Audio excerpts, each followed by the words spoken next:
గుమగుమల వంటలే వంటలే తెరకొట్టే కారం రంగు రుచి ఆచి కారం పొడి. మొంతా తుపాను ఉమ్మడి కృష్ణా జిల్లా రైతులకు విషాదాన్ని మిగిల్చింది. బలమైన ఈదురుగాలులకు పంటలు చేతికందకుండా పోయాయి. 50,000 హెక్టార్లకు పైగా పంట నష్టం జరిగింది. అస్తవ్యస్తమైన పంటలతో రైతుల కళ్లల్లో కన్నీటి సుడులు తిరుగుతున్నాయి. మొంతా తుపాను కృష్ణా జిల్లా ఉద్యాన రైతు వెన్ను విరిచింది.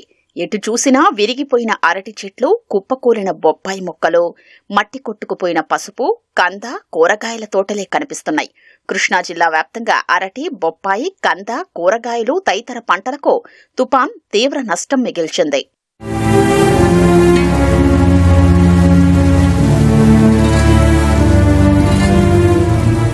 పసుపుతాడు చూపిస్తున్న ఈ మహిళ పేరు రామబాణం.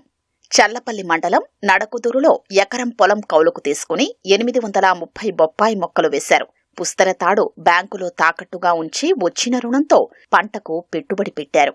కోతకు సిద్ధంగా ఉన్న తోటను తుపాను ధ్వంసం చేసింది. కాయలతో ఉన్న చెట్లు కుప్పకూలాయి. 5 లక్షల వరకు ఆదాయం వస్తుందని పెట్టుకున్న ఆశలపై తుపాను నీళ్లు చల్లిందని ఆవేదన వ్యక్తం చేస్తున్నారు. ఈమెలానే ఎంతో మంది రైతులు నష్టపోయారు.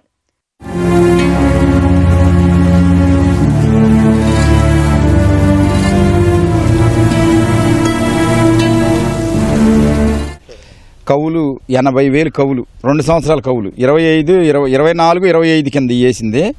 అయితే అసలు మనం కోసుకునే టయానికి కృష్ణానది వరద వచ్చేసింది. సెప్టెంబర్ 28వ తారీఖుని కాయలు మొదలెట్టాం. 2-3 రోజులకు వరద వచ్చేసింది. తర్వాత కొన్ని చెట్లు దిగడి నీళ్ళు ఏమనుకున్నాం. 28వ తారీఖు నైటు మొత్తం పడిపోయింది.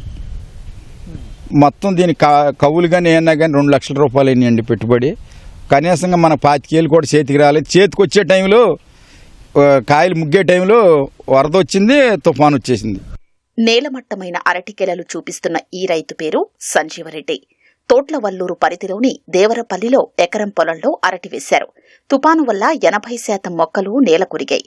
తుపాను కారణంగా నష్టాల ఊబిలో కూరుకుపోయానని కన్నీటి పర్యంతమయ్యారు. మోపిదేవి మండలం బొబ్బర్లంకకు చెందిన బాబూరావుకు ఎకరం పసుపు, 2 ఎకరాల్లో కంద, అరటి పంటలు కౌలు సాగు చేస్తున్నారు. తుపాను ప్రభావంతో పసుపు మొక్కలు పైకి బాగున్నా కాండం విరిగి దిగుబడి బాగా పడిపోతోందని వాపోయారు. అరటి, కంద తుపానుతో చిన్నాభిన్నమయ్యాయి. మోపిదేవి మండలంలో పసుపు, కంద, అరటి రైతులు ₹1,00,000 నష్టపోయారు. ఒక 15 రోజులు 20 రోజుల్లో మొత్తం పంట చాలా మట్టుకి 90% దగ్గరికి వచ్చేసేది, కొంత అమౌంట్ వచ్చేది. అలాంటిది మొత్తం మటాస్ అయిపోయింది. మరి కొన్ని గెలలు వస్తున్నాయి, కొన్ని ఏమో ఇంకా రావాల్సిన టైం ఉంది. కాబట్టి ఇవాళ ఏనంగా అయినా ₹1,25,000 పెట్టుబడి పెట్టాము. దానికి ₹1 రాలేదు. ఏం చేయాలో అర్థం కావట్లేదు. దాని గురించి ఎంతో రైతు వేదన చెందుతున్నాడు. మొంతా ప్రభావంతో ఎన్టీఆర్ జిల్లాలో అరటి రైతులకు ఆవేదనే మిగిలింది. నున్న ప్రాంతంలో చేతికొచ్చిన అరటి పంటలు దెబ్బతిన్నాయి. అరటి పంట నష్టాన్ని అధికారులు క్షేత్రస్థాయిలో పర్యటించి అంచనా వేస్తున్నారు. అరటి తోట వేసాను. ఈ తుఫాను వల్ల అన్ని గెల్లకొచ్చి ఉన్నాయి. అంతా 90% కింద రాలి ఇరిగి ఉన్నాయి. ప్రభుత్వం వారు ఏమైనా సహాయం చేసి మమ్మల్ని ఆదుకోవాలని కోరుకుంటున్నాను. నేను కౌలుకు తీసుకొని 10 ఎకరాలు అరటి తోట వేసాను. గాలి దుమ్ముకి మొత్తం పడిపోయింది. ఈ గెల్ల నరుకుడికి వచ్చి ఉన్న టైం ఇప్పుడు. నేను కొంచెం మీ గవర్నమెంట్ దయించి ఆర్థిక సహాయం చేసి పట్టినాను. 3 ఎకరాలు అరటి తోట వేసాను. ఎకరానికి వచ్చి ₹1,50,000 పెట్టుబడి అయింది. ₹1,00,000 కట్టి మరి ఇది అంత మొత్తం అరటిగెలకు వచ్చి నరుకుడికి వచ్చి ఉన్నాయి. తుఫాను వల్ల మాకు పడిపోయి అన్ని గెల అరటి తోట వేసాము. అంతా నరుకుడికి వచ్చింది. పెట్టుబడి ₹1,00,000 పైన అయినాయి. ఇప్పుడేమో ఈ తుఫాను వల్ల మొత్తం నేల కొరిగిపోయింది. మీరు గవర్నమెంట్ మా అందు దయించి ఏమన్నా సహాయం అందిస్తే మేము మళ్ళీ ఈ పైరును కాపాడుకోగలుగుతాం. తెలంగాణ పరిసర ప్రాంతాల్లో కురిసిన భారీ వర్షాల వల్ల ఎన్టీఆర్ జిల్లా నందిగామ వద్ద మునేరుకు భారీగా వరద వస్తోంది.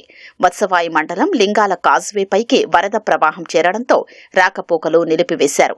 పెనుగంచిప్రోలు, నందిగామ మండలాల్లోని లోతట్టు ప్రాంత ప్రజల్ని అధికారులు అప్రమత్తం చేశారు.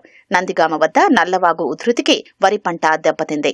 మైలవరం, జగ్గయ్యపేట, తిరువూరు నియోజకవర్గాల పరిధిలో వరి చేలు నేల కొరిగిపోయాయి. నందిగామ, జగ్గయ్యపేట నియోజకవర్గాల్లో పత్తి పంటకు తీవ్ర నష్టం వాటిల్లింది.